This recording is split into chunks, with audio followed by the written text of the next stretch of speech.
When you ask about Universitas Airlangga or think about applying, we will give you an insight about us in numbers.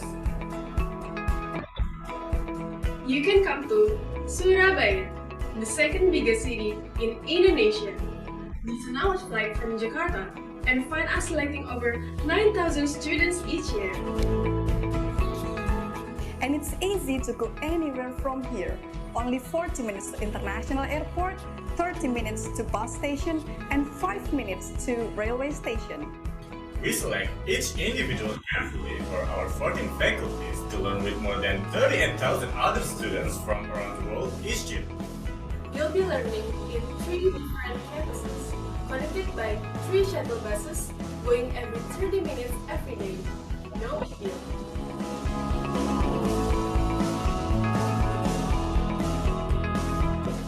There are 165 different programs consisting 39 bachelors, 45 masters, 13 doctorate, 3 4 years vocationals, and 17 3 years vocationals. 41 specialists and 7 professional educations.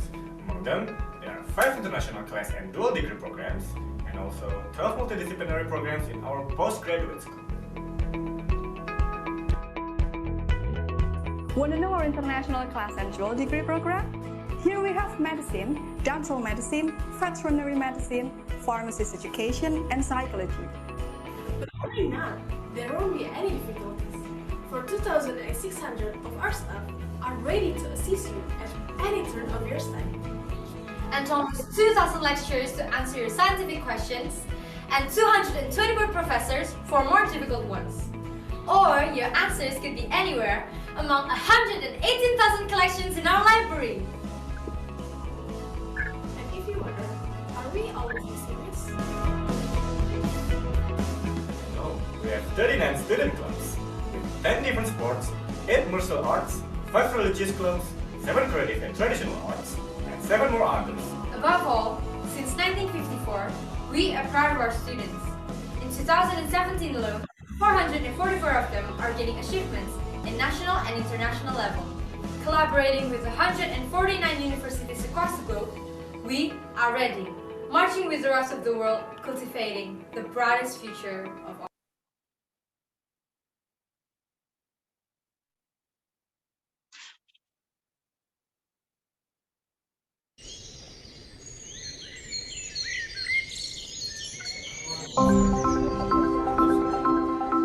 Kualitas adalah segalanya, dan prestasi ialah indikator. Universitas Airlangga senantiasa berkomitmen untuk selalu mencapai kualitas terbaik yang berdaya saing secara global. Demi mewujudkan komitmen tersebut, Sang Rektor Profesor Muhammad Nasih beserta semua sivitas akademika Universitas Airlangga telah meletakkan sebuah target menjadi bagian dari 500 universitas terbaik dunia dalam penilaian QS World University Ranking. Posisi Universitas Airlangga di percaturan perguruan tinggi terkemuka di dunia meningkat dengan sangat luar biasa. Demikian juga dengan kontribusi Universitas Airlangga pada bangsa dan negara sungguh tak ternilai harganya, baik secara lokal maupun nasional dan bahkan internasional. Tangga untuk mencapai tujuan tersebut satu persatu telah dicapai. Dan kini target utama itu secepatnya akan terpenuhi. Universitas Airlangga telah menjadi bagian dari 5 kampus terbaik di Indonesia versi QS. Capaian tersebut kian diperkuat oleh sejumlah prestasi lain. Di antaranya, sebanyak 40 program studi di Universitas Airlangga telah terakreditasi secara internasional, meraih peringkat 5 besar dalam Pekan Ilmiah Mahasiswa Nasional ke-32. Laman berita Universitas Airlangga, Warta Uner, mendapat penghargaan Silver Winner dalam ajang Public Relations Indonesia Award 2020, serta mendapat 2 penghargaan dalam ajang QS Apple Creative Award setelah bersaing dengan 70 kampus unggulan dari negara Asia Pasifik. Di tengah sejumlah kebanggaan tersebut, Profesor Nasih tak putus-putus mengingatkan bahwa memberi kontribusi positif dalam kehidupan berbangsa dan dunia adalah sebuah kewajiban. Sebagaimana prinsip excellent with morality, titah tersebut selalu membawa bukti. Universitas Airlangga menjadi inisiator lahirnya Indonesia Academy of Management. Mendapat penghargaan sebagai runner-up academic leader dalam bidang ilmu kesehatan pada 2019, menjadi kampus pertama di Asia Tenggara yang mengikuti akreditasi Agency for Public Health Education Accreditation, serta masuk dalam daftar 100 bidang kesehatan terbaik dunia versi The Impact Ranking. Dan sebagai bukti bahwa kontribusi nyata pada persoalan kemanusiaan adalah tugas paling utama, Rumah Sakit Universitas Airlangga telah menjadi salah satu rujukan utama dalam penanganan COVID-19 di Indonesia. Dengan adanya COVID-19 dan persoalan-persoalan yang lain, tidak mudah untuk kita pecahkan secara bersama-sama. Tentu ini akan menjadi tantangan tersendiri untuk langkah kita ke depan. Tantangan-tantangan dan persoalan-persoalan ini akan menjadi cambuk bagi kami untuk melangkah lebih tegak lagi, untuk terus-menerus meningkatkan prestasi, mengembangkan kualitas, dan memberikan makna bagi kehidupan umat manusia. Selain sekian penghargaan dan kontribusi itu, masih ada beragam prestasi lain dari berbagai bidang yang telah dihasilkan Universitas Airlangga. Sebuah pencapaian yang semakin memberi semangat untuk terus menjadi lebih baik di hari depan.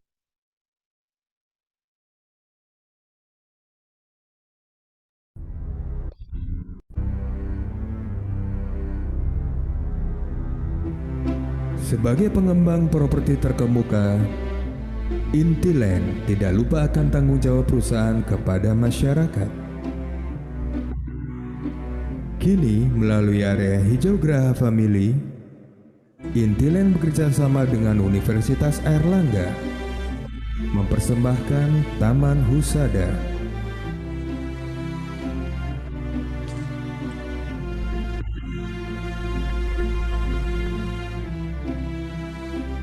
Taman Husada mengusung konsep kebun botani yang memiliki fungsi sebagai pelestarian tumbuhan obat di Indonesia, sekaligus menjadi wadah pendidikan mahasiswa serta pemanfaatannya di berbagai bidang.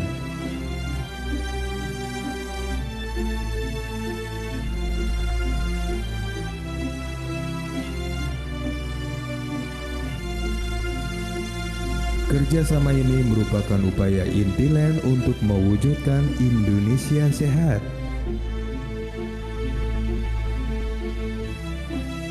Taman Husada, peduli lingkungan Anda.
Don't be confused with the pictures I send to you. It's Earth, but it's our Earth. But by the time you see this, our Earth will be long gone, replaced by your earth, horrible earth. And to you, the future generations, we are deeply sorry about it.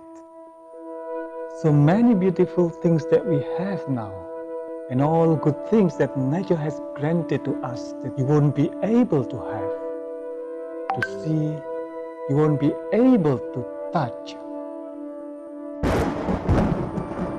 Sorry, we have polluted your air for a long time. Sorry for our production and consumption habit bring damage to your earth. Sorry that we can't stop ruining the oceans, the forests, and the soil. Sorry for the carbon dioxide we kept releasing. We see the signs, but we decide to do something else in the name of civilizations. We forget what's good of that if there will be no future. No such thing what to call a civilization. We are sorry for stealing your future. Above all, we are sorry that the whole world can do enough to give you a beautiful and safe planet that you can call home. We feel on our responsibility, but you can still save your future for your children. I give you the seeds, plant them one by one until it clears your air, your atmosphere, restore the climate. Dear children of the future, you can still save the earth. Don't wait, act now. And once again, we are deeply sorry. Do not repeat our mistake.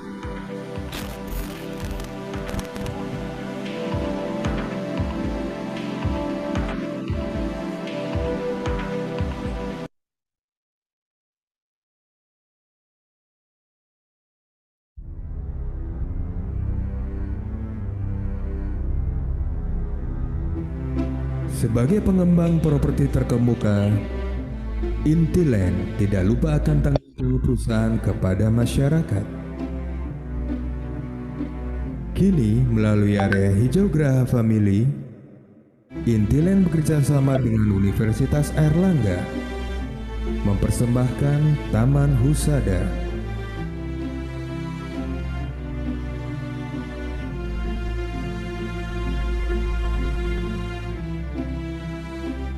Taman Husada mengusung konsep kebun botani yang memiliki fungsi sebagai pelestarian tumbuhan obat di Indonesia, sekaligus menjadi wadah pendidikan mahasiswa serta pemanfaatannya di berbagai bidang.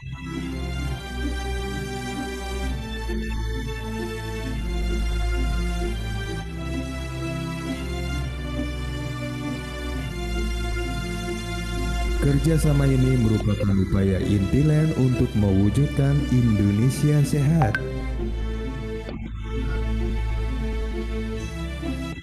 Taman Husada, peduli lingkungan Anda.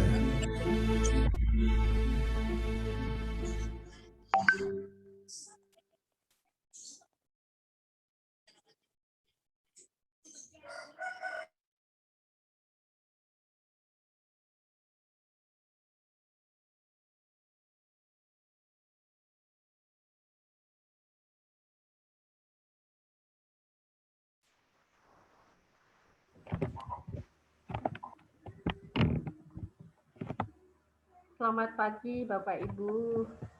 Assalamualaikum warahmatullahi wabarakatuh. Waalaikumsalam warahmatullahi wabarakatuh. Waalaikumsalam warahmatullahi wabarakatuh. 4 jam 9 nanti acara ini akan kita mulai. Namun sebelumnya perkenalkan saya Dwi Kusumawa Yuni selaku host acara kelas online Alhamdulillah ini kita sudah memasuki kelas online pertemuan yang kelima. Di sana sudah ada Prof. Manges, pembicara kita hari ini, dan juga sudah bergabung seluruh panitia yang dikoordinir oleh Prodi S3 MIPA, oleh mahasiswa dari S3 MIPA UNER. Selamat bergabung. Ini ada Bu Dr. Dwi Winarni selaku Koprodi yang nanti akan menyapa Bapak Ibu semua. Baik, ini sudah jam 9, saya buka acara kita hari ini. Bismillahirrahmanirrahim. Puji syukur, Alhamdulillah. Kita sudah di acara kelas online yang kelima. Kelas online ini terselenggara berkat kerjasama Departemen Biologi, Fakultas Sains dan Teknologi Universitas Airlangga dengan PT Intiland Development Tbk. Kerjasama ini sebenarnya mendevelop sebuah kebuman obat. Kerjasama ini dimulai sejak tahun 2012, yang mana sampai sekarang koleksi yang berhasil dirawat atau dipelihara di taman yang mencapai 1077 jenis. Jadi pendataan terakhir per Maret kemarin mencapai 1077 jenis tanaman obat yang ada di Indonesia. Mimpi kami bisa mencapai separuh dari jumlah jenis tanaman obat yang ada di Indonesia. Kalau Bapak Ibu lihat dari pemutaran slide per slide tadi, terima kasih ini panitia sudah menghandle dengan baik. Jadi dengan baik itu menunjukkan bahwa komitmen Universitas Airlangga dan juga PT Intiland Development Tbk terhadap konservasi tanaman diwujudkan dalam kerjasama ini. Salah satu bentuk kegiatan dari Taman Husada itu adalah pengabdian kepada masyarakat. Dari pihak Universitas Airlangga, kerjasama ini melibatkan berbagai pihak atau berbagai fakultas, antara lain Fakultas Sains dan Teknologi, Fakultas Farmasi, dan ada prodi pendukung untuk pengembangan web dan sosial media dari Taman Husada ini dari prodi Sistem Informasi.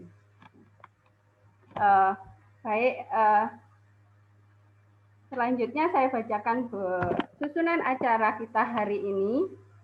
Yang pertama pembukaan, sudah saya buka. Terus selanjutnya ada sambutan dari Ibu Ketua Koordinator Program Studi S3 MIPA Fakultas Sains dan Teknologi UNER.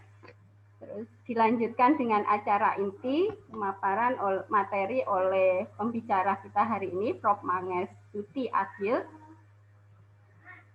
Terus ada acara diskusi, tanya jawab, yang bersifat santai. Setelah itu ditutup pada pukul 10.30. Baik Bapak Ibu, itu pengantar dari saya. Acara selanjutnya adalah sambutan dari Koordinator Program Studi S3 MIPA Fakultas Sains dan Teknologi UNER. Kepada Ibu Dr. Dwi Winarni, dipersilakan. Terima kasih atas waktunya. Suara saya terdengar ini? Sangat jelas, Ibu, sangat jelas. Terdengar, Ibu. Selamat pagi, saya sampaikan pada Prof. Manges yang saya hormati. Selamat pagi, Bu Dwi, para panitia, juga para peserta untuk pertemuan online ini, Bu Dwi ya. Saya termasuk peserta yang cukup setia loh, Prof. Manges. Nah, itu ada beberapa juga teman ya dari umum, bukan dari kalangan akademisi yang saya lihat sudah hadir pada pagi ini. Ini hanya untuk menunjukkan saja bahwa acara ini sebetulnya direspons dengan baik ya, oleh seluruh masyarakat. Ya, jadi itu suatu anugerah kalau pada masa pandemi ini ya sampai saat kita masih diberinya sehat. Nah, sehingga kita bisa ketemu di kelas online ini meskipun hanya lewat Zoom. Nah, ucapan terima kasih pula saya sampaikan khusus untuk yang saya hormati Prof. Manges atas kesediaannya berbagi informasi. Kalau tidak salah ini bukan yang pertama kali di acara ini, gitu.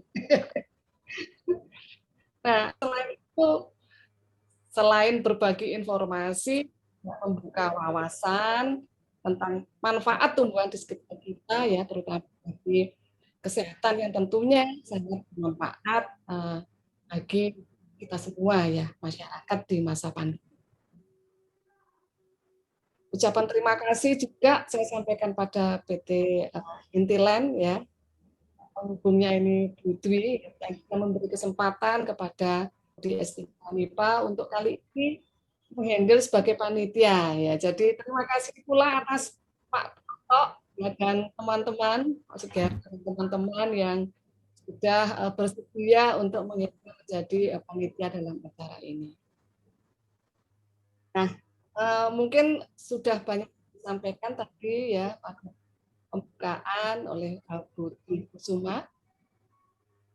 Terakhir kata, terima kasih atas kehadiran Bapak Ibu ya, dan juga saudara-saudara. Saya lihat ada beberapa juga mahasiswa ya online ini. Ya. Semoga bisa hadir juga pada kelas online yang akan datang ya, karena memang rencananya ada beberapa kelas online lagi dalam tahun ini ya Bu Dwi ya. Nah, akhir kata ya, semoga acara ini bermanfaat bagi kita semua. Salam sehat, penuh semangat. Terima kasih. Saya kembalikan waktu ke Bu Dwi Kusuma.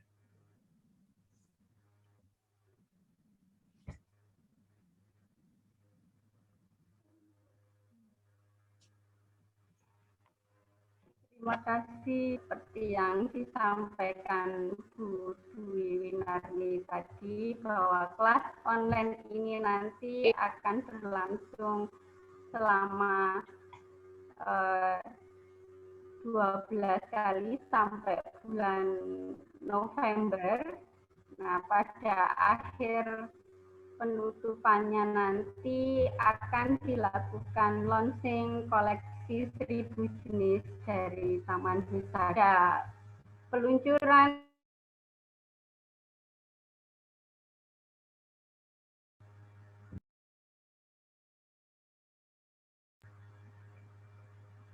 pada saat peluncuran koleksi 1000 jenis akan diterbitkan buku panduan lapangan dan buku koleksi tanaman yang ada di Taman Wisata.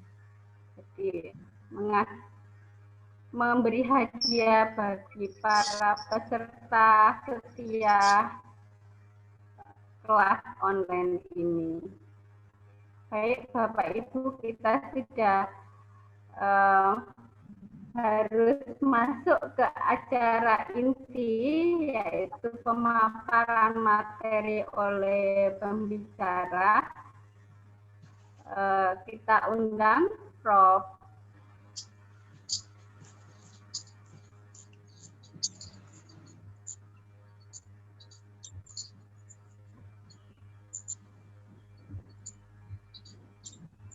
Prof. Manges, halo. Assalamualaikum.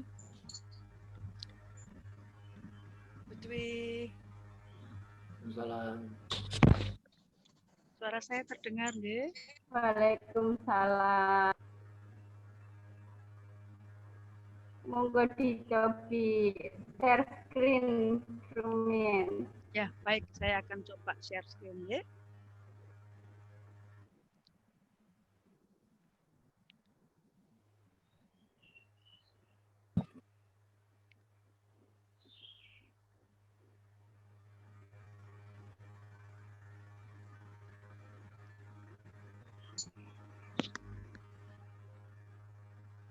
Bisa dimulai, Putri? Monggo Prof. Maneh dipersilakan untuk mulai memaparkan materi kepada peserta.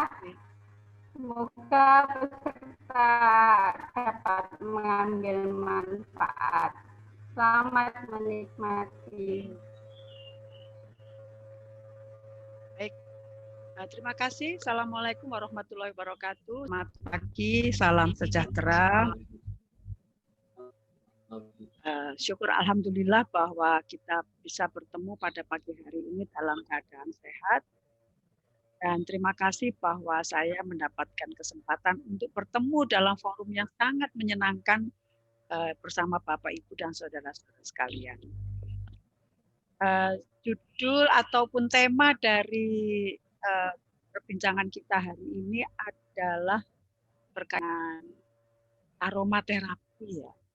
Aromaterapi yang sudah sering kita dengar istilah itu dan dikaitkan dengan bagaimana apakah aromaterapi itu dapat membantu membuat kita sehat di masa pandemi seperti saat ini.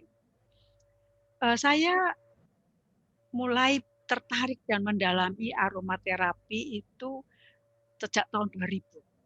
Yaitu ketika saya pergi mendapat kesempatan berlibur di Bali dan membeli satu set produk aromaterapi di pantai yang harganya murah sekali.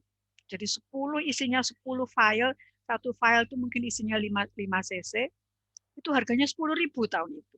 Jadi satu file harganya berarti hanya 2.000. 10.000 isi 1.000. Saya sedih sekali. Dan saya sejak itu saya berjanji bahwa saya akan memberitahu masyarakat Indonesia bahwa aromaterapi ini tidak bisa tidak bisa sembarangan lah. Kita tidak bisa memasukkan semua yang berbau pada kelompok aromaterapi. Nah, itu saatnya saya mulai belajar. Ya.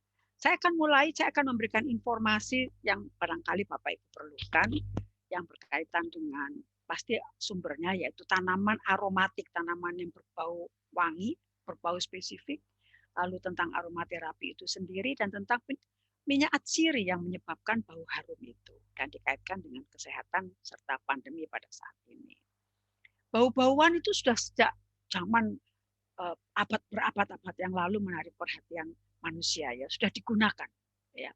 Cuma orang tidak sadar kenapa ya itu bisa menimbulkan kondisi-kondisi seperti yang diharapkan. Misalnya untuk pengawetan jenazah, balsem ya, balsem pasti bahan bakunya adalah dari herba, tanaman kayu-kayuan atau resin atau getah yang ada di area di mana pekerjaan itu dilakukan.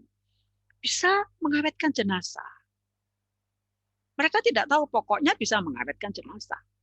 Nah, nanti ilmu pengetahuan baru mengungkapkan bahwa ternyata bahan dari alam yang digunakan untuk tujuan pengawetan itu ada aktivitas antibakteri. Ya. Praktek yang juga berlangsung yang sudah berabad-abad adalah pemanfaatan dupa.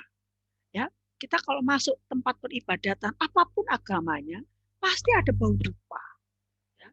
Generasi muda sekarang berpikir walah dupa mengusir setan, mengusir makhluk halus. Tidak demikian. Budaya menggunakan dupa atau membakar dupa di negeri kita sudah hilang. Karena generasi muda nggak suka baunya. Padahal dalam dunia kesehatan, kalau kita tidak selalu harus bisa memberikan, kita tidak selalu menggunakan bahan yang tidak enak. Karena tidak enak belum tentu tidak sehat. Ya. Nah demikian juga halnya dengan dupa. Di Timur Tengah, orang setiap sehabis maghrib, orang di rumah-rumah membakar dupa Untuk apa? Bukan pengusir setan, maghrib setan bergentayangan, begitu. Bukan. Sudah saatnya orang apa? Beristirahat, relaksasi. Dan itu sebenarnya adalah aktivitas dari minyak atsiri yang terkandung di dalam dupa. Orang tidak tahu. Ya, relax, calming, dan bisa berkonsentrasi.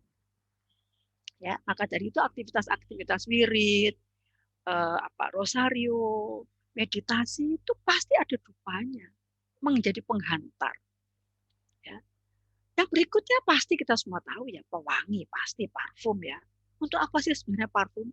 Kan tidak mungkin orang pakai parfum untuk diriku sendiri, untuk aku sendiri nggak mungkin. Pasti parfum terkait dengan apa? Kehidupan bermasyarakat kan. Kita akan senang ya kalau punya teman yang baunya wangi. Nah, itu artinya apa? Menjalin kehidupan bersosialisasi. Kita akan tahu loh berikutnya bagaimana peran kehidupan bersosialisasi. Ya. Berikut, bagaimana dengan praktek di Indonesia penggunaan aromatik tadi, bahan aromatik ya. Saya belum meningkat kepada aromaterapi, bahan-bahan herbal terutama aromatik. Di Indonesia, prakteknya tidak jauh berbeda sebetulnya dengan yang terjadi di negara-negara lain. Hanya masalahnya orang nggak ngerti. Kenapa ya harus pakai bahan itu? Pokoknya wangi. Nah, termasuk kegiatan keagamaan kan? Selalu itu. Pokoknya harus syahdu. Ya memang betul syahdu. Karena menimbulkan apa? Calming effect. Tenang, ketenangan. Ya. Kemudian di Indonesia orang menggunakan sebagai pewangi ya. Wangi untuk tubuh ya, wanita-wanita itu menggunakan membakar dupa untuk membuat wangi rambutnya, kulitnya, ruangan. Ya, wanita selalu berpikir supaya suaminya betah di rumah. Ya, tapi sebetulnya lebih dari itu yang diperoleh. Ya, pewangi di ruangan menggunakan bahan aromatik yang mengandung apa tadi? Bahan aromatik karena ada kandungan minyak atsiri di dalamnya. Efek apa? Antibakteri pasti itu nomor 1. Ya, tapi orang nggak ngerti pokoknya wangi. Gitu. Ya. Terus praktik yang menarik sekali di Indonesia dan di negara-negara Asia Tenggara ya dalam sistem obat tradisional mereka tuh penyembuhan dengan bahan-bahan aromatik loh. Jadi ibu-ibu yang habis melahirkan itu punya ramuan dari bahan-bahan yang berbau harum ya, termasuk jahe, kunyit itu kan bau harum. Itu direbus, kemudian ibu-ibu itu duduk sampai waktu tertentu ya, sampai beberapa hari sesudah melahirkan di atas ramuan itu. Untuk apa Bapak Ibu sekalian, saudara-saudara sekalian? Antibakteri. Kan hal yang paling ditakutkan pada saat pasca kelahiran adalah infeksi ya, karena luka yang ditimbulkan. Ya, tapi orang nggak ngerti, pokoknya duduk di atas ramuan, nggak tahu gunanya untuk apa. Dan kita sekarang menjadi tahu, seiring dengan perkembangan ilmu, itu ada aktivitas antibakteri. Berikut, pijat.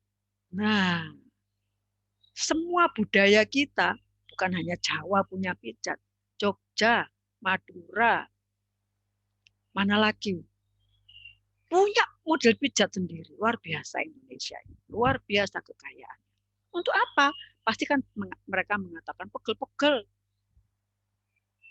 Biar nggak pegel-pegel. Tapi sebenarnya selain itu, apa yang bisa didapat? Pijat itu selalu menggunakan selain minyak pembawa namanya ya, minyak kelapa biasanya mereka gunakan ya, itu dicampur dengan yang berbau wangi. Itu langsung terhirup. Minyak yang terhirup itu, uapnya terhirup itu akan bekerja langsung di sistem saraf pusat kita. Nah, nanti saya akan perdalam lagi mengenai ini. Berikutnya, batimung. Nah, mandi uap, mau berumah tangga, mau menikah. Jadi batimung ini hanya untuk orang menikah. Enggak, sebetulnya kita pun bisa. Tapi ini tradisi ya. Untuk apa? Apa yang didapat dari kehidupan berumah tangga? Dengan mandi uap ala batimung ini?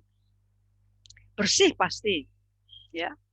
Pasti bersih. Ketenangan. Rasa kegembiraan, stimulan. Ya. Jadi itu semua diatur oleh apa? Rasa-rasa seperti itu pasti langsung ke sistem saraf pusat kita. Ketenangan dan jangan lupa afrodisiaka, sudah siap menghadapi kehidupan berumah tangga. Jadi romantisme itu sudah terbentuk melalui uap-uap wangi itu tadi. Ya. Nah, sekarang kita masuk ke istilah aromaterapi tadi. Kita sudah sering dengar. Ketika saya membantu pembentukan unit aromaterapi di klinik poli obat tradisional di Rumah Sakit Dr. Sutomo, itu orang bertanya, apa sih itu aromaterapi? Apa kita duduk terus mencium-cium bau? Bukan. Bukan itu. Tapi memang kalau disebut aromaterapi pasti menggunakan minyak atsiri. Ya, minyak atsiri itu minyak yang terkandung dalam tanaman-tanaman, hanya pada tanaman loh ya. Sekali lagi, minyak atsiri itu hanya didapat dari tanaman. Apa akarnya, kulit batangnya, kayunya, misalnya minyak cendana, kayu cendana, bunga. Jadi bukan hanya bunga ya, daun, bunga, biji, ya, minyak atsiri utamanya.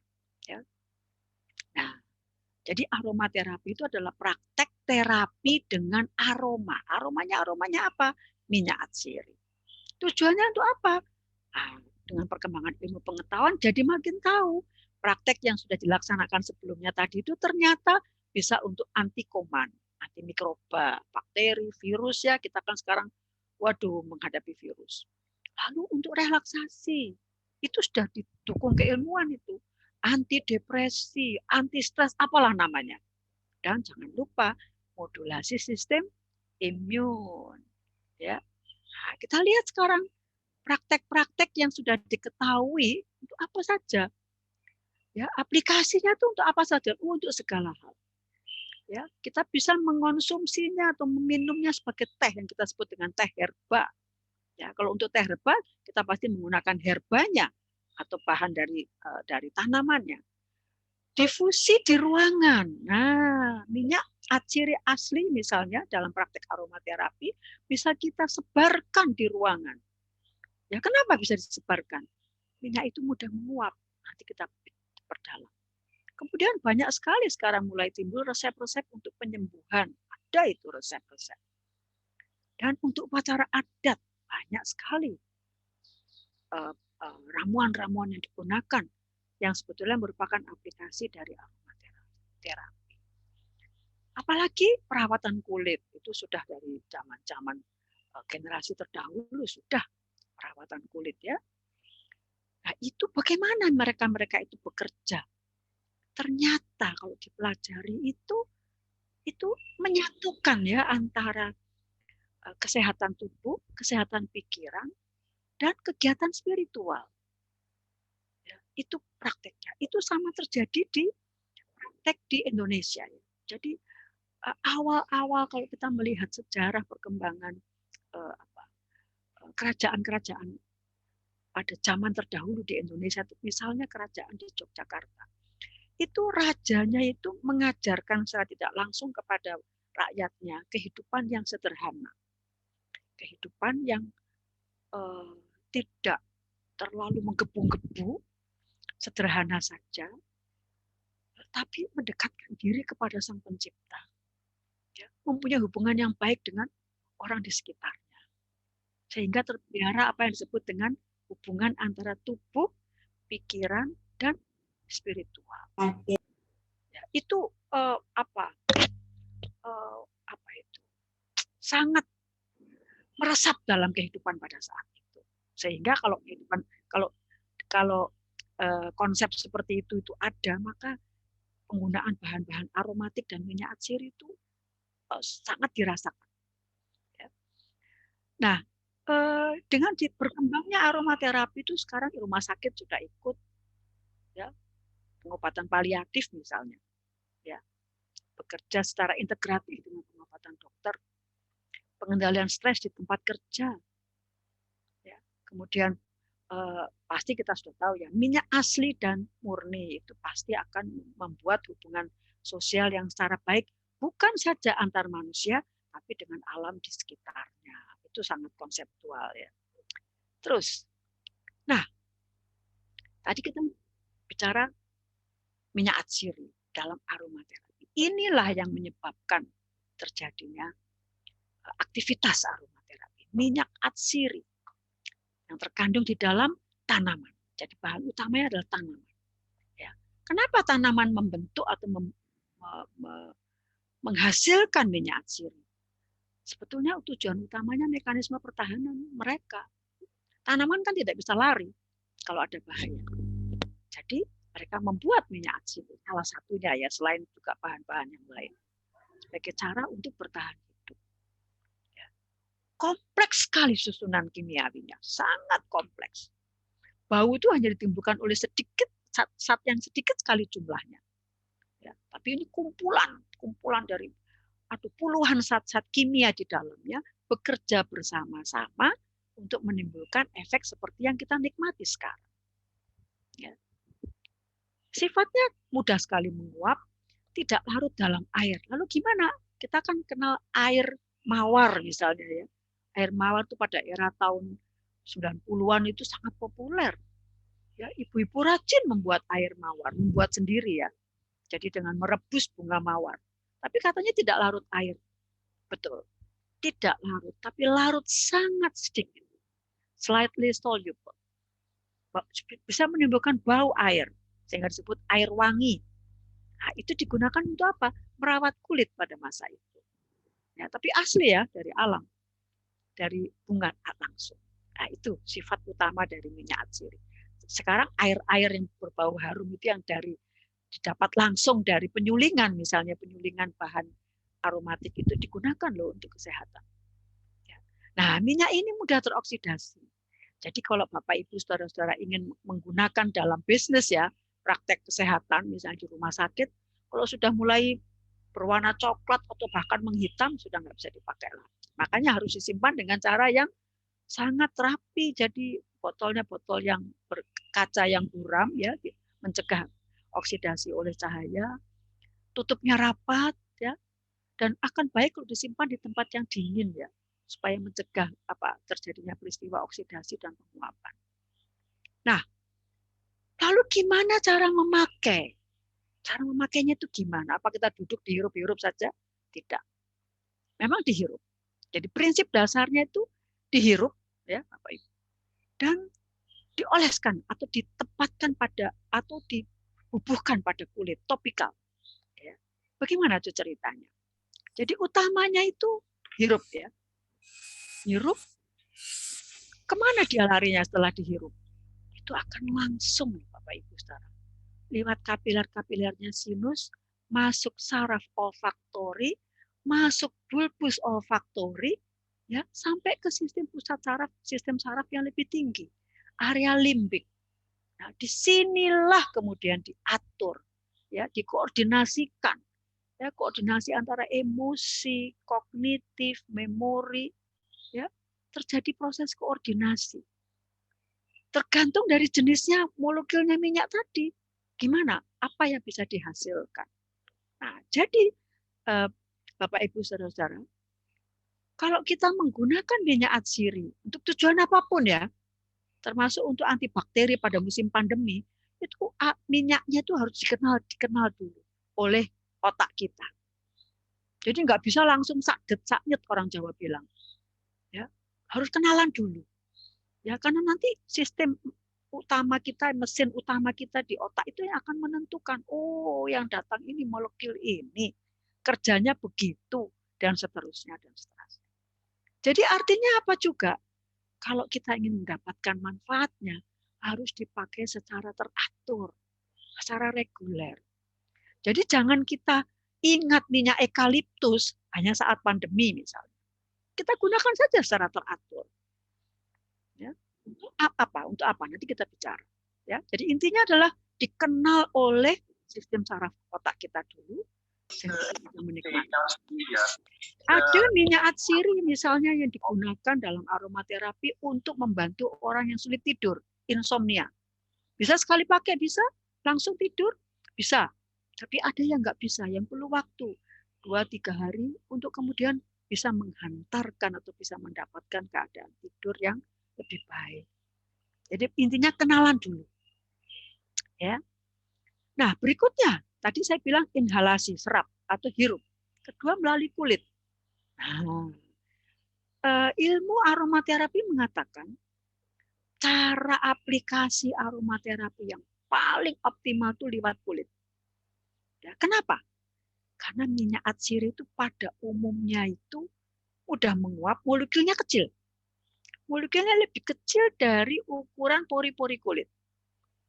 Sehingga dia bisa masuk melalui pori-pori kulit, misalnya melalui apa? Proses tekan, pijat pada pemijatan, massage. Ya.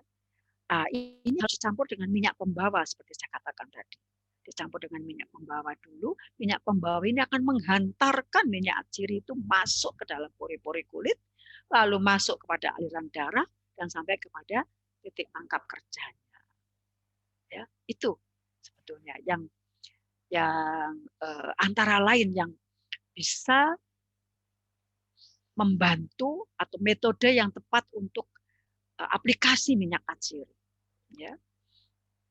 Nah, dari dua contoh itu atau dua prinsip dasar yaitu inhalasi dan topikal atau melalui kulit, gimana cara prakteknya? Nah, kita lihat sekarang. Pakai diffuser. Apa itu diffuser? Kita punya alat untuk khusus untuk tujuan membakar dalam tanda petik aroma atau minyak atsiri, burner, ya, atau electric diffuser.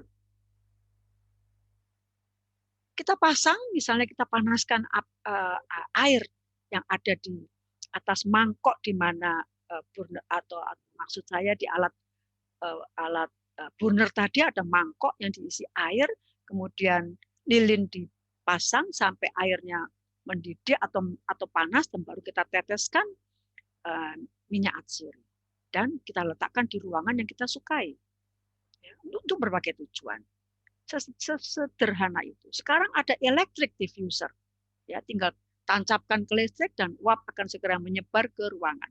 Kita harus menggunakan minyak sesuai kebutuhan kita dan banyak sedikitnya sesuai dengan ukuran ruangan. Sekali lagi pemakaian reguler seperti dupa itu sangat akan dengan cepat, perlahan tapi pasti maksud saya itu menimbulkan efek seperti yang kita harapkan. Ya. Lalu ini misalnya inhalasi, steam inhalation. Nah, tadi untuk diffuser kita bisa menggunakan minyak yang populer pada masa pandemi. Minyak eukaliptus misalnya. Harus eukaliptus yang asli ya. Saya tahu bahwa tanaman eukaliptus spesies itu tidak tumbuh di Indonesia. Yang saya tahu pasti lagi adalah bahwa tanaman eukaliptus itu tumbuh dengan sangat baik di benua Australia. Sehingga pada pikiran saya ya, minyak eukaliptus yang ada di negeri kita itu dibeli dari Australia.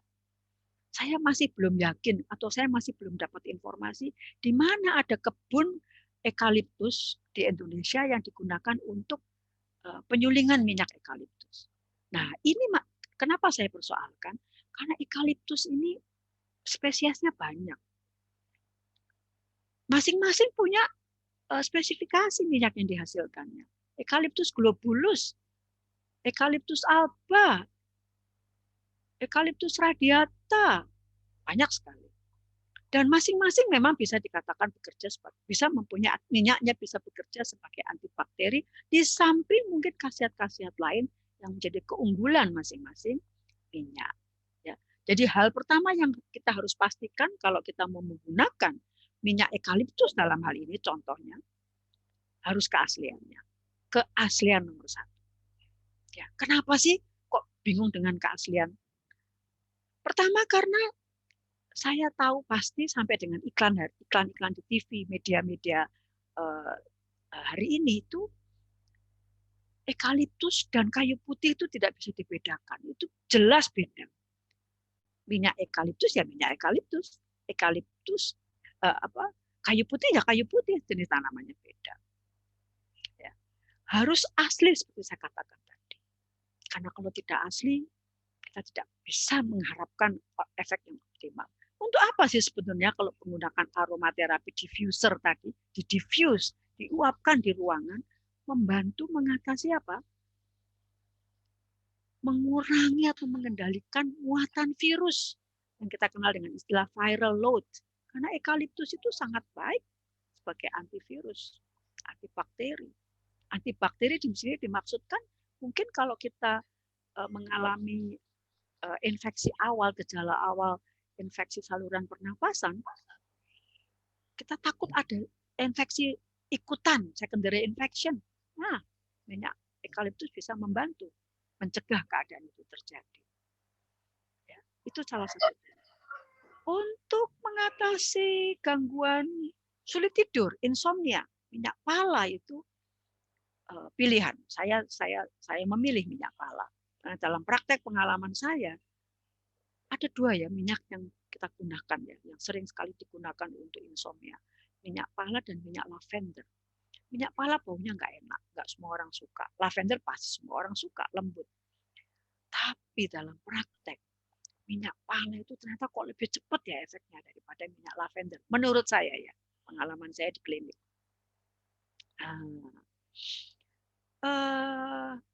Dari survei yang saya lakukan, ternyata minyak pala itu membantu membuat otot-otot tubuh itu rileks, relaksasi, termasuk otot punggung, otot bahu ya. Jadi tidur menjadi lebih mudah.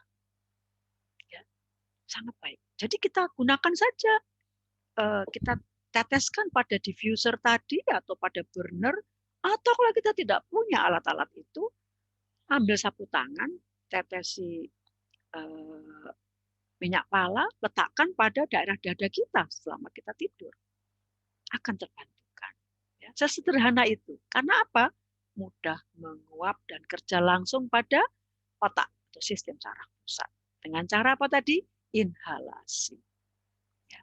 Bagaimana kalau praktek massage untuk minyak pala? Bisa. Massage dicampur dengan minyak pembawa seperti umpamanya minyak kelapa, minyak zaitun dengan grade yang khusus ya, extra virgin olive oil, extra virgin coconut oil. Sangat efektif, sangat efektif. Ya, tapi tentu saja reguler ya. Semua yang berasal dari alam itu digunakan harus secara reguler untuk kita dapat menikmati hasilnya. Ya.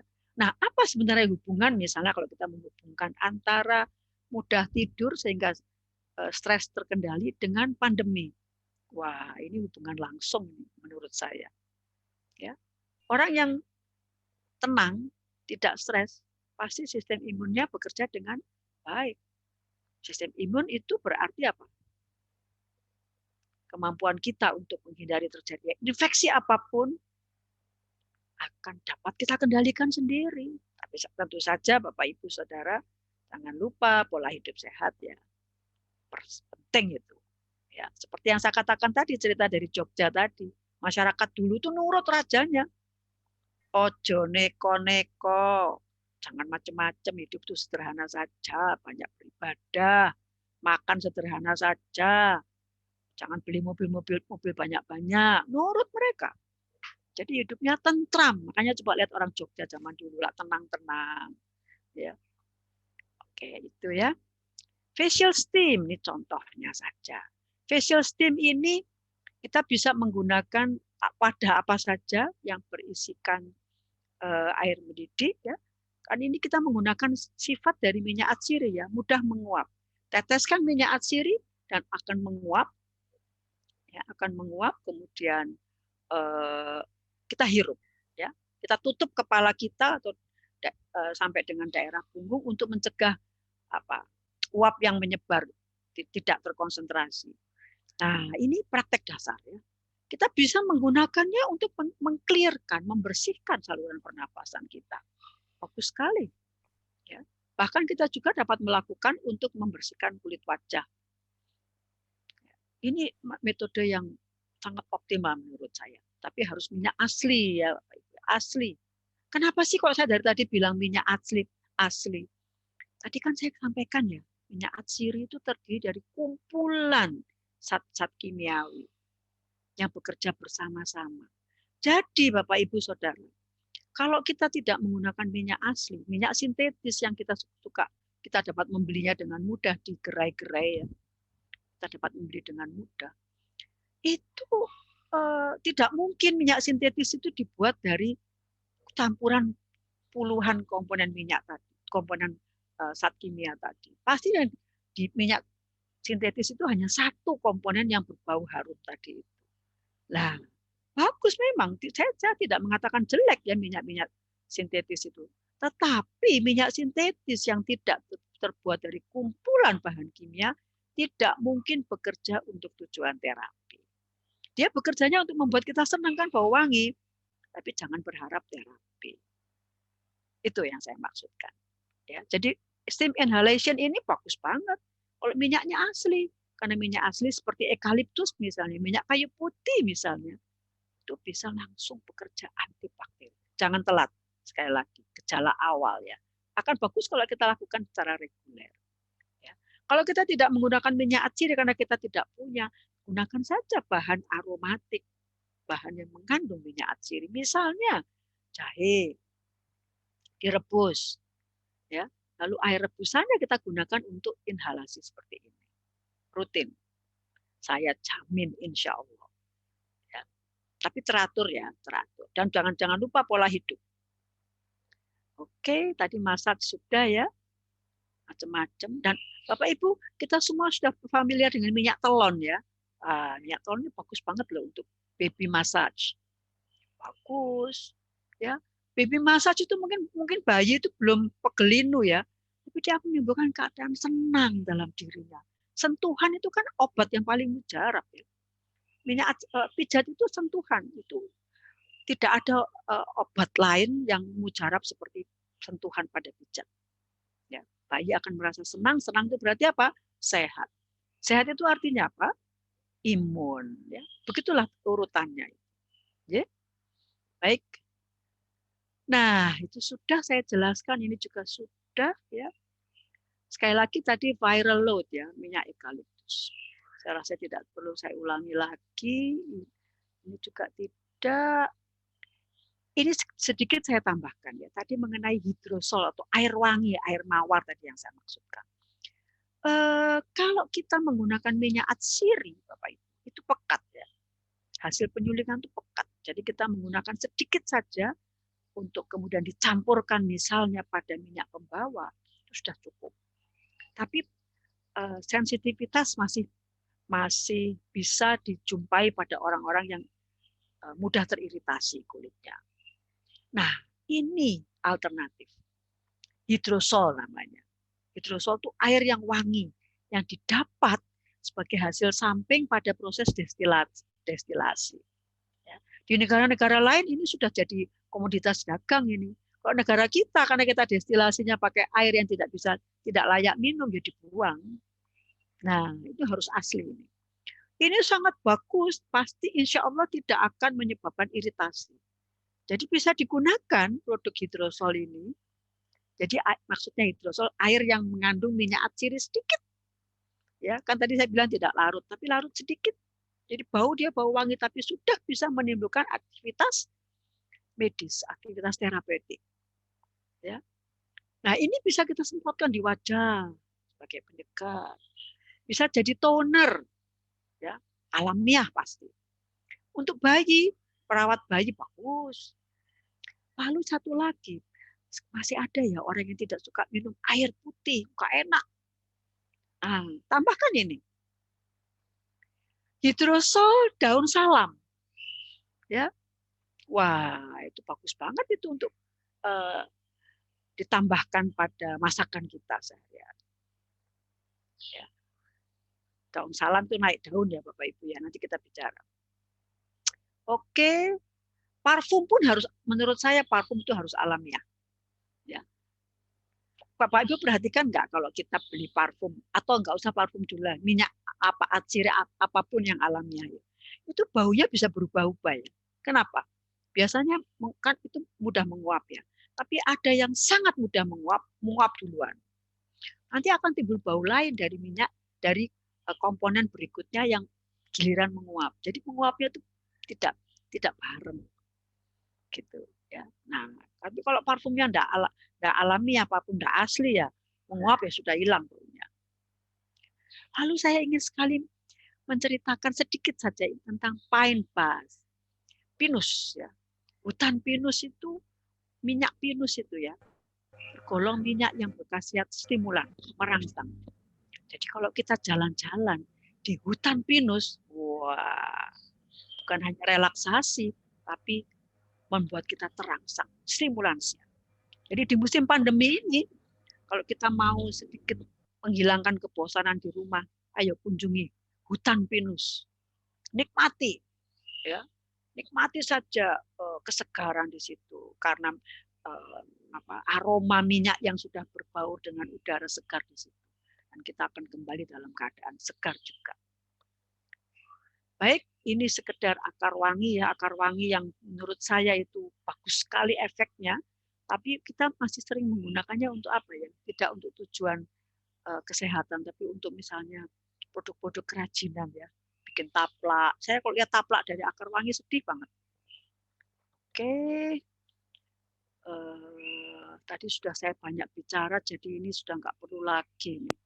Nah, ini adalah bagian darian ya Bapak Ibu ya, dupa ya. Dupa itu komponennya termasuk kayu gahar. Ya, coba Bapak Ibu perhatikan. Hipnotik, calming, meditatif, di samping efek yang lain. Ya, efek yang lain. Jadi kalau kita itu melestarikan budaya membakar dupa, pasti imun kita tidak akan mudah turun. Saya jamin. Ya, karena dia bekerja langsung pada sistem saraf pusat. Ya, mengendalikan. Sistem saraf pusat kan pengendali semua. Ya. Lalu ini juga kayu cendana. Ya, calming, relaxing, makanya dipakai di dunia peribadatan atau di dunia religi. Ya. Tapi kita kan nggak perlu harus masuk dulu ke tempat peribadatan untuk mendapatkan bau sandalwood atau kayu cendana ini. Ya. Nah, itu pentingnya menurut saya ya. Dupa itu kebiasaan orang dulu itu sebenarnya sudah membersihkan ruangan di mana mereka tinggal, udara di mana mereka tinggal. Ya. Jadi kita saja yang kita ini tinggal meniru sebetulnya kebiasaan, tapi kita sering menolak ya. Sekarang baru kita ingat lagi. Sama dengan awal pandemi ya, ribut kita minum empon-empon. Kenapa enggak secara teratur ya? Baik. Ini untuk mawar ini, nah ini Bapak Ibu. Kalau saya mengusulkan, kalau Bapak Ibu saudara tertarik untuk mawar, untuk digunakan dalam dunia aromaterapi, rebus saja bunga mawar. Ya. Banyak bunga mawarnya banyak, direbus pelan-pelan, apinya tidak usah besar-besar, agar supaya minyaknya tidak gampang menguap lah. Ya memang minyak asli mudah menguap, tapi pelan-pelan saja. Ya, untuk kita yakinkan ada yang larut dalam air yang kita gunakan.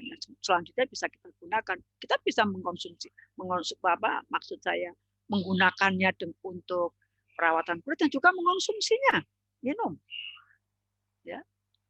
Oke. Jangan mengkonsumsi minyaknya loh ya. Nah, ini saya lupa mengatakan. Minyak kayu putih dijilat. Katanya itu bisa untuk melawan COVID. Waduh. Bapak Ibu Saudara, itu dalam dunia aromaterapi ada dua kelompok memang. Kelompok yang tidak setuju pemanfaatan minyak atsiri dengan cara oral melalui mulut, dan kelompok yang setuju dan tidak setuju. Saya termasuk kelompok yang tidak setuju. Tapi sekarang sudah mulai lunak dalam tanda petik dunia aromaterapi, mulai menawarkan dengan berbagai persyaratan. Tapi untuk sementara ini saya tidak menganjurkan. Ya. Jangan, kecuali bahan yang mengandung minyak atsiri lain lagi ya. Jadi tanaman aslinya bukan minyaknya. Oke. Nah, ini minyak mawar minyak atsiri yang terkandung dalam bunga mawar ini, waduh luar biasa. Aktivitasnya, khasiatnya luar biasa. Tetapi masalahnya adalah minyak mawar itu harganya sangat mahal. Ya, sangat mahal. Jadi saya khawatir kalau kita kepengen beli minyak mawar itu kita tidak mendapatkan minyak yang asli. Ya sudah, rebus saja bunga mawar. Ya. Pilih yang baik kualitasnya. Semua kalau kita menggunakan bahan alam, Bapak Ibu dan Saudara, pilih yang berkualitas baik. Jangan terpikat dengan harga yang murah. Harga yang murah, kalau murah itu rata-rata ya mungkin saya salah ya, kualitasnya masih harus kita pertanyakan. Kalau terkait minyak atsiri ya, terkait kaitan dengan bahan-bahan seperti ini. Ya kita beli empon-empon cari yang murah yang sudah keluar akar-akarnya gitu. Itu sudah simpan lama kan pasti. Keluar maksudnya bukan akarnya, itu tunasnya sudah ada tanamannya. Itu bukan pilihan kalau menurut saya. Ya, itu penting ya. Ini air mawar tadi sudah saya singgung lavender ya. Memang lavender ini pilihan. Lavender itu punya semua sifat yang kita butuhkan. Ya, cooling, relaxing, calming, bisa meningkatkan imun. Ya itu saya harus, memang dunia aromaterapi ini masih di Indonesia masih belum menyediakan minyak dari negeri kita sendiri yang kita bisa gunakan atau kita bisa dapatkan dengan mudah. Ya. Yang belum mendunia, belum booming lah. Lavender ini memang booming ya. Memang masalahnya adalah kita harus bisa mencari mendapatkan yang asli ya. Tapi ini memang bagus ya. Pembersih ruangan, calming effect, penenang bagus banget. Pengantar tidur bagus. Ya. Ini lavender lagi, nggak usah. Nah, Bapak Ibu Saudara, saya akan menutup pertemuan untuk sebelum diskusi santai seperti kata Bu Dwi tadi. Tetap kembali kepada herba aromatik ya, herba yang berbau wangi karena kandungan minyak atsiri yang bisa membantu kita untuk tetap di samping protokol kesehatan yang kita anut dengan disiplin tinggi, kita menggunakannya herba aromatik ini untuk bekerja bersama-sama. Untuk membantu semaksimal mungkin menghindarkan kita dari infeksi virus COVID-19. Tawaran saya antara lain bawang putih. Bawang putih itu sejarahnya panjang ya, membersihkan atau membantu mengendalikanlah bakteri-bakteri yang sangat berbahaya penyebab infeksi saluran pernapasan bagian atas. Dan juga untuk imun bagus, tidak perlu diragukan ya. Nah, ini masalahnya adalah kandungan alisin dalam bawang putih. Jadi itu yang berkhasiat. Nah, alisin itu akan terbentuk kalau bawang putih dikeprek. Ya. Jadi kalau kita mau mendapatkan maksimal khasiat atau efektivitas yang maksimal ya di bawang putih yang segar kita langsung kunyah ya. Nggak enak mana kena COVID atau mengunyah bawang putih. 1 siung saja 1 hari. Kalau tetap nggak berani ya didorong dengan nasi atau dengan buah. Coba diusahakan ya. Ini bagus. Saya sangat merekomendasi. Pilih yang kecil saja lah siungnya. Terus dicuci bersih, dihancurkan dikit, langsung kita kunyah. Pedes ya Bapak Ibu ya, apalagi bawang putih tunggal itu pedes banget. Tapi coba aja ditahan, kemudian kita telan, setelah dikunyah halus, ya kita telan, coba jangan didorong air minum tuh, rasakan sensasi hangatnya di bagian tenggorokan. Ini bagus sekali untuk menurunkan angka kejadian infeksi virus. Mudah-mudahan juga COVID-19 kita tidak tahu ya, belum ada obatnya. Tapi imun sistem akan meningkat, saya jamin. Tapi pemakaiannya reguler tadi ya tiap hari kalau bisa. Ya. Bawang putih jelas. Memang ada praktek di masyarakat itu penggunaan bawang merah juga. Ya. Ada seorang ibu di Jawa Tengah itu tidak pernah mengkonsumsi obat dokter. Bawang merah juga kandungan minyak atsiri ya. Selalu kalau dia mulai ada infeksi di tenggorokan, bawang merah mentah.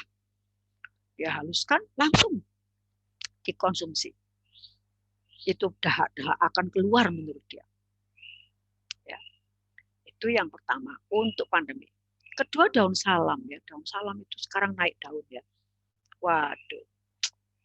Dari hanya sekedar penyedap rasa sekarang sudah jadi macam-macam untuk pengendalian macam-macam. pengendalian kadar-kadar gula darah, tekanan darah, kolesterol, asam urat. Nah, ini semua komorbiditas yang sangat berbahaya untuk kemungkinan terkena infeksi ya. Jadi kita harus kendalikan. Kendalikan dengan bahan alam lebih bagus, jauh lebih bagus, walaupun efeknya tidak akan seperti kalau menggunakan obat dokter. Daun kemangi itu daun ini tumbuh dengan mudah di negeri kita, tapi kita tidak memanfaatkan secara maksimal. Kandungannya luar biasa, vitamin, mineral, metabolit sekunder kaya. Kita hanya menggunakan sebagai apa? Hiasan. Ya, jadi kalau beli ayam goreng diberi sedikit kemangi, kadang-kadang malah tidak kita makan. Ya, coba, karena di India, tidak ada rumah yang tidak ada pohon kemangi. Ya, luar biasa. Koleus, daun jinten, ya juga mudah tumbuh. Saya lupa ya menunjukkan gambarnya ya. Mungkin nanti berikutnya saya sampaikan lewat Budwi saja. Ini, waduh, sama seperti daun kemangi. Gunakan saja, dicuci bersih, tempatkan di pot teh, siram air panas dan dikonsumsi. Wah, nggak usah pakai gula ya, Bapak Ibu sekarang harus belajar. Kita belajar bareng-bareng yuk, tidak menambahkan gula kepada minuman sehari-hari kita. Luar biasa. Demikian, ini informasi saja bahwa sekarang praktek aromaterapi itu sudah menjadi sudah digunakan secara integratif di rumah sakit. Ya. Oke, saya akan tutup dengan pernyataan Hippocrates. Nah, ini luar biasa menurut saya. Zaman itu loh Bapak Ibu, Hippocrates sudah mengatakan, manusia tidak membutuhkan senjata lain untuk mempertahankan sehat. Yang diperlukan hanya dia menggunakan perumpamaan balsem ya. Kita kan punya macam-macam ya, bukan hanya balsem. Balsem berbahan alam minyak lavender, mawar, dan neroli untuk dapat menikmati tidur yang berkualitas, mengendalikan stres dan ketegangan, meredakan kegelisahan, nervous, meredakan kemarahan, dan membebaskan pikiran dari depresi dan ketakutan. Ini ilustrasi bagaimana semua yang aromatik itu membantu kita mendapatkan keadaan sehat. Tapi jangan lupa pola hidup sehat. Demikian ini pengantar diskusi, mudah-mudahan ada manfaat. Terima kasih. Salam sehat. Assalamualaikum warahmatullahi wabarakatuh. Waalaikumsalam warahmatullahi wabarakatuh. Waalaikumsalam warahmatullahi wabarakatuh. Terima kasih Prof. Manges yang sudah memberikan banyak ilmu pada hari ini tentang aromaterapi. Saya tidak membayangkan ternyata ada dua kubu penggunaan aromaterapi secara oral maupun tidak. Terus penggunaannya ternyata sangat luas sekali dari antivirus sampai untuk relaksasi gitu. Baik, Prof. Manges, ini ternyata pertanyaannya cukup banyak. Tapi semoga waktunya cukup untuk membahasnya. Tapi nanti Bapak Ibu jangan kecewa jika tidak cukup waktu. Diskusi bisa kita lanjutkan di media sosial dari Taman Husada, baik melalui web maupun yang lainnya. Atau bisa jadi nanti kita lanjutkan diskusi di pertemuan berikutnya. Karena insya Allah Prof. Manges akan mengisi pertemuan kelas online setiap pertemuan ganjil. Gitu. Jadi ini kelima, nanti Prof. Manges akan di pertemuan ke-7 lagi. Baik, terima kasih Prof. Manges. Kita lanjut ke sesi diskusi. Ini pertanyaan pertama dari Pak Eksan Mondang. Monggo, Pak Iksan, mau saya sampaikan atau Bapak menyampaikan sendiri mumpung ada Prof. Manges selaku ahlinya? Baik, terima kasih Mbak. Monggo. Sebelumnya terima kasih Manges atas waktu yang diberikan. Penasaran lebih lanjut sebenarnya apakah memang aromaterapi ini itu Prof? Terima kasih Pak. Baik. Prof. Manges bisa mendengar dengan jelas Di Saya tempat kok saya tidak kurang bisa. jelas. Iya, saya juga. Silakan Mbak, disilakan Mbak Ani aja Baik. ditanya Mbak. Boleh saya Dibacakan, bantu ya Mbak. Bapak? Saya bacakan saja yang ada di kolom chat. Jadi pertanyaan dari Pak Iksan ini, apakah dapat aromaterapi meningkatkan sistem kekebalan tubuh? Pertanyaan lanjutannya, apakah pemakaian secara berkelanjutan itu cukup efektif? Gitu, Prof. Halo, Prof. Manges.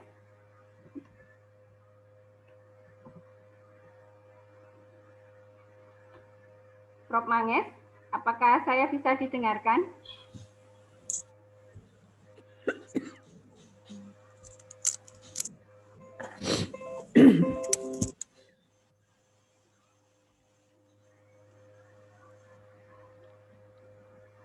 Baik. Keselak saya. Oh, yes. Santai Prof, santai, nggak Jadi apa-apa. pertanyaannya adalah aromaterapi bisa untuk apa? Untuk Aromaterapi, penggunaan aromaterapi apakah dapat meningkatkan sistem kekebalan tubuh? Itu yang pertama. Terus yang kedua,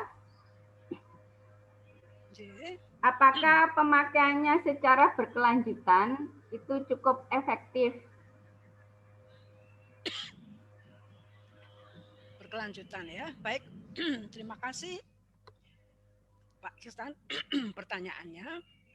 Nah, Bapak Ibu, saudara-saudara sekalian, sistem imun kita itu adalah hanya salah satu dari banyak sistem dalam tubuh kita ya. Sistem yang saya maksudkan di sini sistem vital ya, termasuk jantung dan peredaran darah, pernapasan, pencernaan, reproduksi, sekresi. Nah, sistem imun itu harus berada dalam keadaan seimbang dengan sistem-sistem yang lain tadi. Karena sistem ini hanya bisa lincah kerjanya kalau sistem lain juga terkendali. Maka dari itu kan ada masalah komorbid kan pada pandemi. Karena kalau orang sudah ada penyakit atau ada komorbiditas, pasti imunnya turun. Ya, nah, minyak atsiri itu bekerja langsung di sistem saraf pusat. Dia akan informasi, maksud saya molekul-molekul minyak atsiri yang masuk melalui sistem saraf pusat itu akan membantu sistem otak untuk mengirimkan transmitter-transmitter yang diperlukan untuk mengendalikan fungsi-fungsi alat tubuh supaya berada dalam keadaan seimbang. Itu imun bisa bekerja. Bisa lincah, sistem imunnya harus lincah. Karena kenapa ya saya katakan lincah ya Bapak Ibu? Seperti misalnya virus penyebab COVID-19 ini. Nah, sangat ganas ya, nakal. Kalau kita ibaratkan itu seperti maling yang point, ya. Jadi kita ini sudah pinter, punya sistem angkatan bersenjata yang kuat, malingnya lebih pinter. Nah, jadi jangan sekali-kali kita tidak memfasilitasi sistem yang lain. Nah, saya yakin tergantung jenisnya minyak atsiri itu bisa bekerja langsung pada sistem saraf pusat seperti misalnya lavender yang saya maksudkan tadi, bisa menimbulkan efek relaksasi. Relaksasi itu kunci untuk supaya peredaran darah normal, pernafasan normal, pencernaan normal, dan sistem imun akan menjadi kuat. Jadi begitu maksudnya Pak Iksan. Saya sangat yakin kalau itu. Ya. Kemudian digunakan secara berkelanjutan. Tadi saya mengistilahkan digunakan secara reguler. Itu penting menurut saya. Sangat penting. Tetapi begini ya, Bapak Ibu, pengalaman saya dalam dunia farmakognosi berkaitan dengan tanaman obat dan bahan-bahan alam lain. jangan pernah berpikiran bahwa makin banyak kita pakai, makin kuat khasiatnya. Tidak demikian. Tubuh kita ini punya keterbatasan. Misalnya gini, minum teh ya, kita tahu ya, teh itu unsur kandungannya misalnya taknin ya, itu bisa masuk ke dalam sistem, diserap usus dengan baik, lalu masuk ke peredaran darah. Itu kadarnya terbatas, ya. Tapi kalau kita mengkonsumsi dengan teratur, kita dapatkan manfaatnya. Tapi bukan begini, supaya tambah banyak kadarnya saya minum teh tambah kental, nggak bisa. Nggak bisa. Tubuh kita memang tidak didesain untuk berlebihan, tapi keteraturan. Itu yang saya maksudkan. Pak Iksan, jadi teratur saja, santai saja, tidak berlebihan. Dupa misalnya, atau minyak lavender, atau eukaliptus. Ya asli, bagus sekali itu. Dan yang lebih penting adalah membuat kita senang ya Pak Iksan. Senang itu sudah segalanya lah bagi kesehatan kita. Tetapi jangan lupa loh ya, pola hidup sehat. Makanan bergizi, jangan lupa olahraga, jangan pakai tidak ada waktu, sekarang banyak waktu ya. Lalu istirahat cukup penting, 6 jam lah minimal. Dan tadi aromaterapi untuk pengendalian stres. Saya yakin Bapak Ibu semua bisa sehat dengan cara ini. Kira-kira begitu Pak Iksan? Bagaimana Pak Iksan? Baik Prof, terima kasih atas responnya Prof. Monggo. Menarik sekali Prof Manges ini memaparkan. Mudah-mudahan nggak bosen ya Bu Dwi. Tidak Prof, alhamdulillah tidak. Kita sangat senang. Ini terbukti untuk di kelas online kelima ini jumlah pesertanya luar biasa. Saya hampir takut kuotanya nggak mencukupi. Gitu. Okay. Terus untuk selanjutnya ini pertanyaan dari Bu Nilo.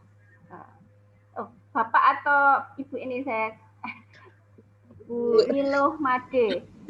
Ya, mau disampaikan sendiri atau bagaimana ini? Karena pertanyaannya banyak ini. Tolong dibacakan Anten, silahkan dibacakan. Oh, dibacakan. Okay. Jadi kalau Bu Nilo ini instansinya kayaknya dekat dengan dunia herbal dan aromaterapi begitu ya Ibu. Baik, saya bantu membacakan. Nanti kalau ada yang kurang tepat monggo untuk dikoreksi. Jadi pertanyaan pertama dari Bu Niluh ini, 1, apakah efektif jika kita menggunakan alat humidifier pada ruangan? Mungkin maksudnya ini ukuran humidifiernya berapa, terus ukuran ruangannya berapa, ngoten Prof. Terus yang kedua, efek samping penggunaan aromaterapi secara inhaler. Terus tadi ada pertanyaan juga, mumpung terkait efek samping. Jadi kalau ini yang ditanyakan secara inhaler, tadi ada yang secara oral, gitu. Dari efek samping ini dari Bu Isnawati, efek samping penggunaan secara oral. Kalau dari Bu Nilo Made itu penggunaan efek samping penggunaan secara inhaler. Monggo Prof Manges. Baik, terima kasih Bu Dwi. Saudara Nilo, tadi ini maksudkan itu kok humidifier toh, bukan diffuser yang saya maksudkan tadi. Mungkin diffuser ya maksudnya ya? Ya mungkin maksudnya. Ya. Bagaimana Bu Nilo? Diffuser? Enggak, ini saya di rumah alatnya humidifier.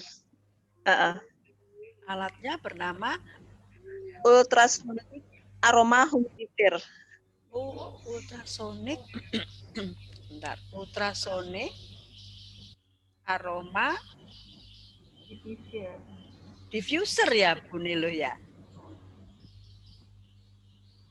Diffuser ya. Jadi begini. Jadi seperti yang saya sampaikan pada informasi terdahulu, kalau sekarang ini sudah ada semua yang serba elektrik ya. Jadi satu cara yang memudahkan kita menyebarkan uap minyak atsiri ke ruangan di mana kita berada ya dengan alat elektrik, terutama bagi mereka yang khawatir kalau pakai api itu kan bisa risiko terbakar dan sebagainya. Bagus, itu bagus. Sangat bagus. Seperti istilah ultrasonik di sini. Kalau ultrasonik berarti dari sistem yang canggih sekali ya. Yang penting bagi saya, menurut saya ya Bapak Ibu Saudara-saudara, yang penting itu kualitas minyak atsirinya. Harus asli. Apapun alat yang digunakan, sepanjang dia bisa membantu menyebarkan molekul minyak itu ke tempat di mana kita itu bagus. Ya, bagus. Nah, yang harus diperhatikan adalah jumlah minyak yang ditambahkan. Jadi versus ruangan yang kita gunakan. Jadi jangan terlalu berlebihan, akan membuat sesak nafas malahan. Kalau bisa mungkin dibuka sebentar jendela atau pintu untuk membantu mengurangi kelebihan uap. Itu bagus. Itu bagus, pasti bagus. Yang penting Bu Nilo, Anda sekarang ada di Bali ya. Pastikan mendapatkan minyak yang asli. Itu saja pesan saya. Tidak mudah, tapi bisa dicari.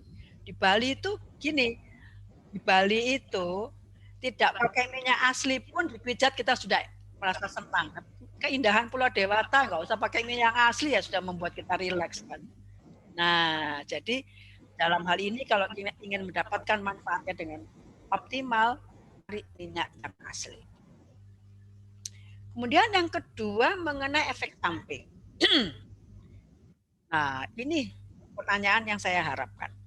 Saya melihat iklan ya di TV ya, mengoleskan minyak ya, iklan minyak eukaliptus, minyak kayu putih dioleskan pada masker, terus digunakan maskernya. Saya pribadi tidak setuju. Dalam sejarah perkembangan aromaterapi kok enggak pernah ya model seperti itu. Ya, tapi ya enggak tahu, terserah saja pilihan. Tetapi saya rasa apa ya perlu sampai seperti itu. Saya bukan penganut yang setuju dengan Pak. Cukup dengan tadi yang sapu tangan yang dihirupkan atau menggunakan inhaler. Inhaler bisa. Ada praktek aromaterapi yang membuat inhaler dari campuran minyak atsiri. Pilihan sesuai tujuan.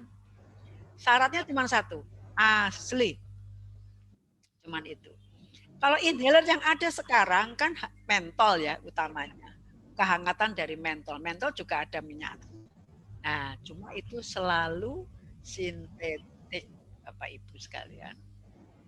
Ya, nggak apa-apa sepanjang kita merasa hangat terserahlah. Tapi kalau karena saya bicara aromaterapi,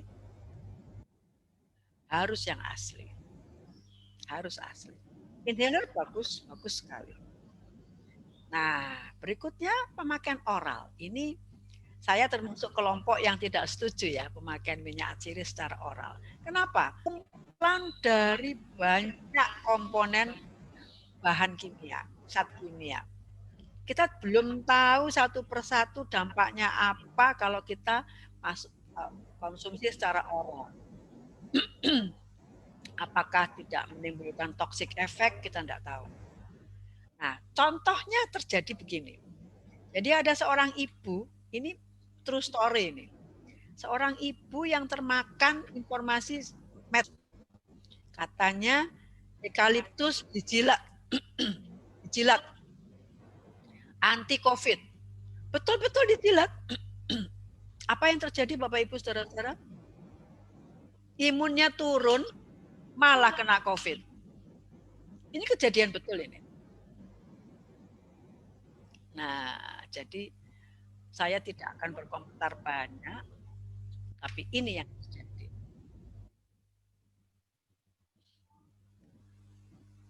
Begitu. Bu Dwi, kenapa kok kok koneksinya kok lambat gitu, kenapa ya? Apa memang dari saya atau dari mana ya? Volumenya, Prof. Jadi kayak mendengung gitu atau gimana? Atau lambat gitu ya? Apa enggak apa-apa? Atau di tempatnya baik? Kok. Di tempat saya dengan baik. Ya, diterima dengan baik. Jadi itu yang saya maksudkan. Jadi pemakaian oral masih menjadi kontroversi. Jadi sebaiknya tidak digunakan secara oral. Sementara ini ya, sampai ada perkembangan keilmuan yang lebih maju lagi. Kecuali begini ya, tadi yang saya maksudkan, minum air hidrosol tadi, sangat sedikit kadar minyaknya, atau herbal yang mengandung minyak atsiri yang dimasak, nah itu lain. Ya. Seperti misalnya menggunakan kardamon ya, kapulaga ya, yang bijinya diambil kemudian disiram air panas, didiamkan berapa lama, digunakan untuk berkumur, kesehatan rongga mulut. Wah, alamiah. Kita sekarang kalau bisa alamiah semualah, karena sudah terlalu banyak polusi kimiawi. Oh iya, pembersih, saya lupa menginformasikan ya Bapak Ibu sekalian ya, ada iklan ya, pembersih lantai dan aromaterapi. Wah, ini pembohongan publik menurut saya. Tidak mungkin membersih lantai aromaterapi minyak atsirinya asli. Kalau ada minyak asli pasti mahal. Jadi pasti bahan kimia, baunya enak, tapi juga menambah polusi zat kimia. Itu dari saya.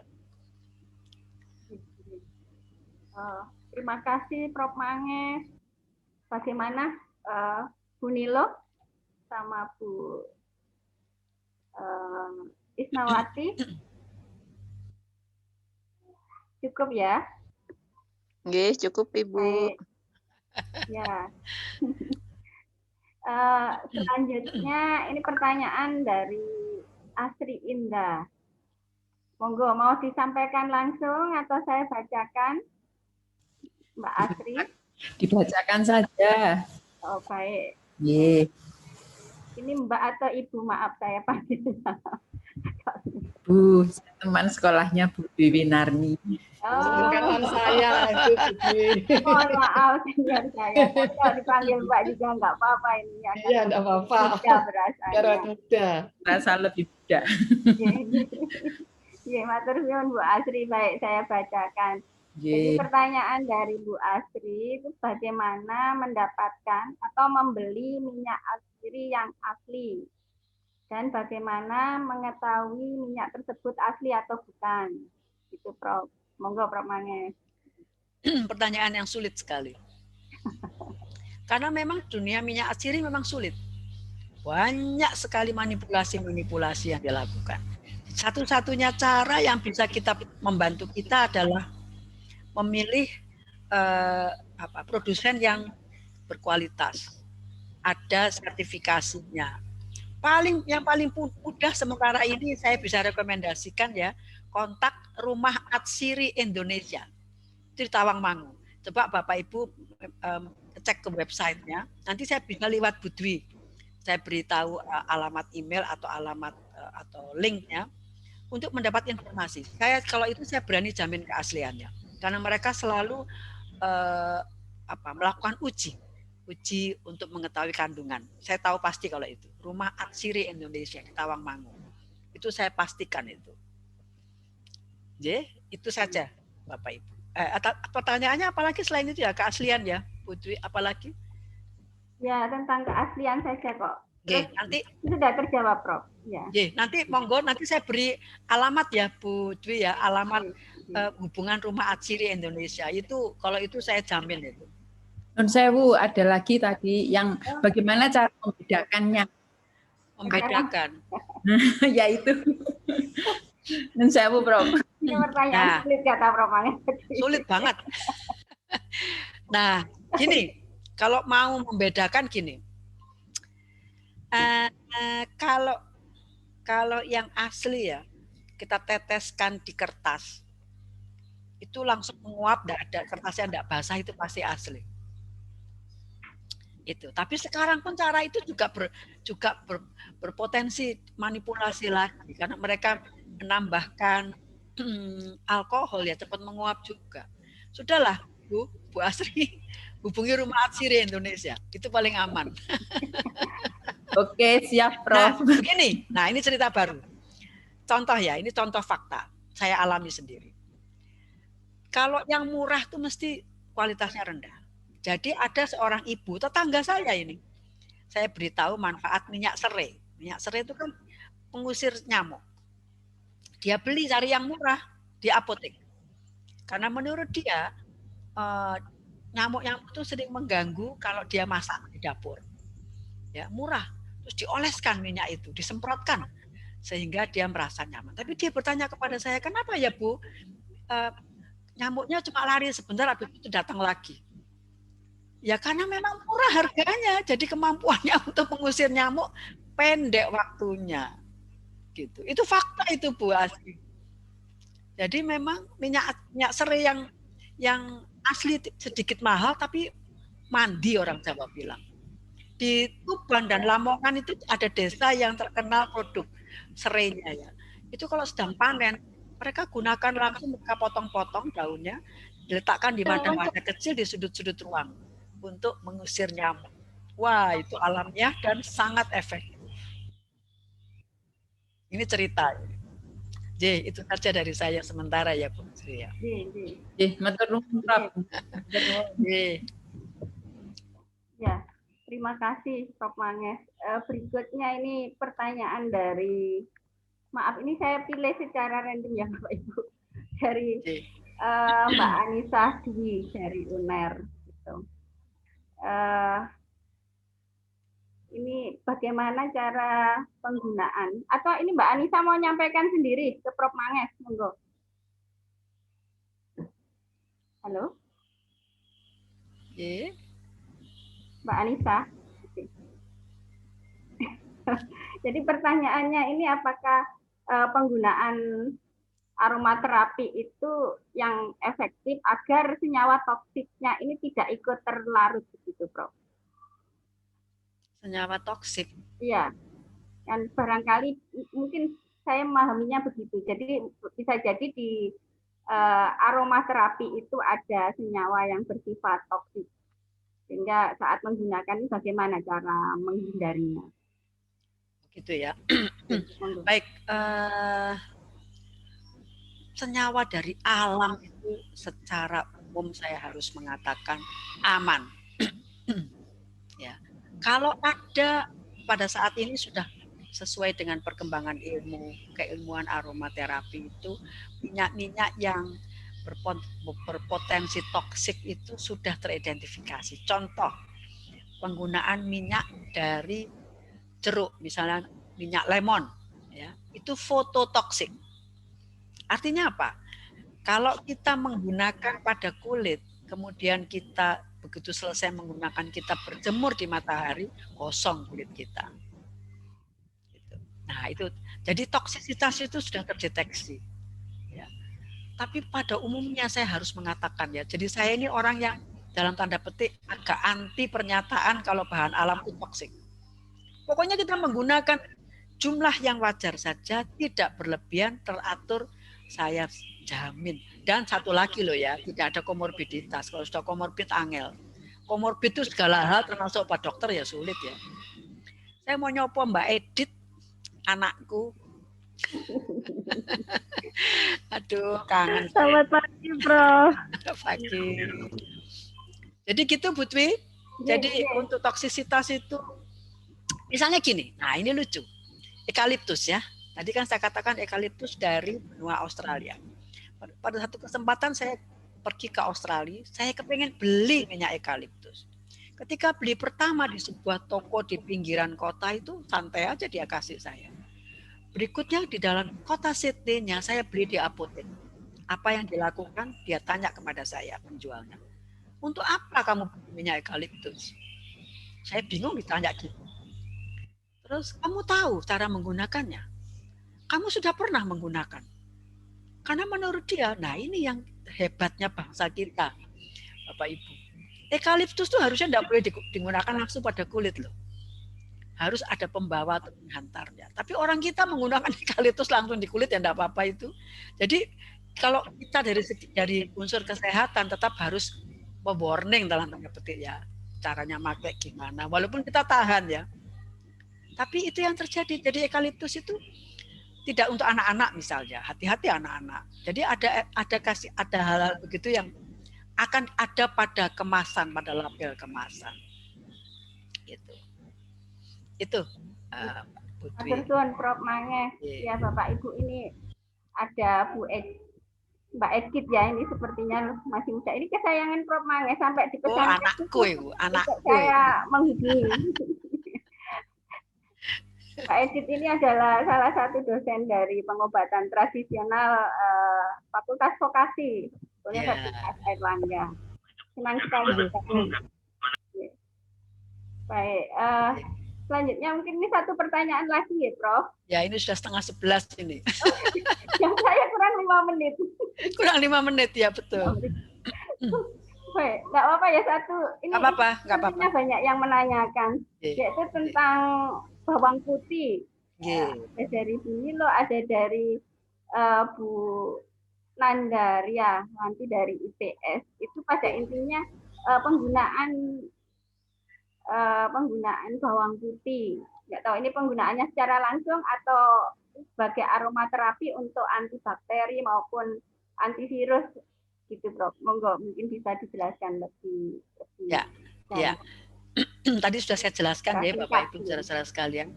Bawang putih itu tidak minyak atsirinya, tapi bawang putihnya langsung digunakan. Itu saya ada banyak sekali studi ilmiah yang memberikan landasan untuk penggunaannya untuk tujuan kesehatan. Termasuk diantaranya adalah anti mikroorganisme ya, bakteri, virus, lalu juga untuk kesehatan kardiovaskuler, sistem peredaran darah, jantung dan peredaran darah, dan untuk imunitas. Ya. Senyawa berkhasiatnya yang saya katakan tadi alisin ya, terbentuk kalau kita menggeprek atau mengiris atau mengunyah bawang putih tadi akan terbentuk. Ya. Banyak sedikitnya alisin menentukan cepat lambatnya kita mendapatkan manfaatnya. Gunakan secara teratur, apapun jenis bawang putihnya, termasuk bawang putih tunggal. Kalau masih bisa dikunyah, kalau kita telan, kita rasakan kehangatannya, bagus banget. Kalau nggak bisa ya kita dorong dengan nasi atau dengan buah. Tapi ini saya rekomendasikan untuk membantu menghindarkan diri kita dari kemungkinan serangan infeksi virus flu ya, atau virus apapun, misalnya perubahan musim ya. Saya insya Allah karena saya rajin mengkonsumsi itu gak gampang kena flu. Tapi sekali lagi ya Bapak Ibu ya, pola hidup sehat harus ya. Jangan makan bawang putih tapi bergadang ya, nggak bisa, sama saja. Gitu. Dan tidak makan sehat, makannya bakso, makanannya boleh, makan bakso itu boleh, tapi tidak hanya bakso saja. Gitu. Itu dulu dari saya, Putri. Matur suwun Prof Anges. Diskusinya semakin menarik, sayang untuk ditutup. Tapi memang waktu juga yang membatasi kita semua, Bapak Ibu.